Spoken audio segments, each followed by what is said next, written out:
बिस्मिल्लाहिर्रहमानिर्रहीम। अस्सलामुअलैकुम व्यूवर्स, आप देख रहे हैं Saudi Urdu news channel. Saudi Arab से गैर मुल्की अफराद हर साल या एक साल से ज़ायद कुछ अरसे में अपने मुल्कों में लाजमी छुट्टी जाते हैं।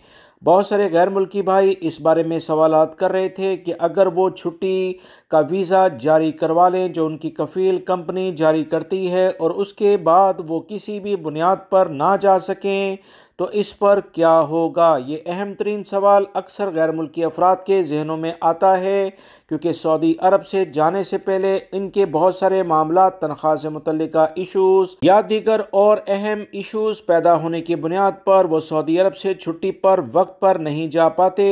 अब जो वीज़ा कंपनी कफ़ीलों ने जारी कराया होता है, कंपनी कफ़ील इसे ख़त्म भी नहीं करते, यानी इसे कैंसिल नहीं करवाते।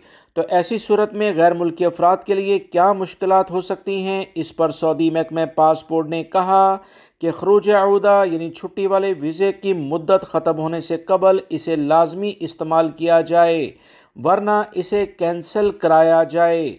याद रखें, गैर मुल्की अफराद जो फ़ीस इन्होंने अदा की होती है, अगर वीज़ा जारी हो जाए तो वो वापस नहीं होती, चाहे आप उसे इस्तेमाल करें या ना करें। खरूज अऊदा वीज़े को कैंसिल ना कराने और मुकर्ररा मुद्दत ख़त्म होने की सूरत में 1000 रियाल जुर्माना आयद किया जाता है।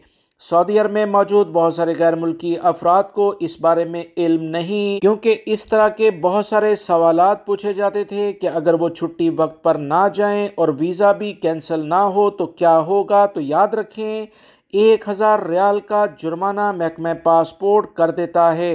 मुकर्ररा जुर्माना जब तक अदा नहीं होगा, दोबारा से छुट्टी का वीज़ा भी जारी नहीं होगा। कफ़ील कंपनियां ज़्यादातर इन तमाम अखराजात को गैर मुल्की अफराद पर डाल देते हैं। यकीनी तौर पर गैर मुल्की अफराद की भी इसमें गलती होती है, क्योंकि अगर कफ़ील कंपनी आपका वीज़ा कैंसिल नहीं करवाते तो यकीनी तौर पर कुछ सबूत अपने पास रखें, ताकि कल अगर लीगल लेवल पर कोई आप एक्शन लेते हैं तो अपने कफ़ील कंपनियों के खिलाफ दावा कर सकें। वीडियो लाइक करके दोस्तों से शेयर भी कीजिएगा। मिलेंगे मज़ीद ताज़ा तरीन अपडेट के साथ। अस्सलामु अलैकुम।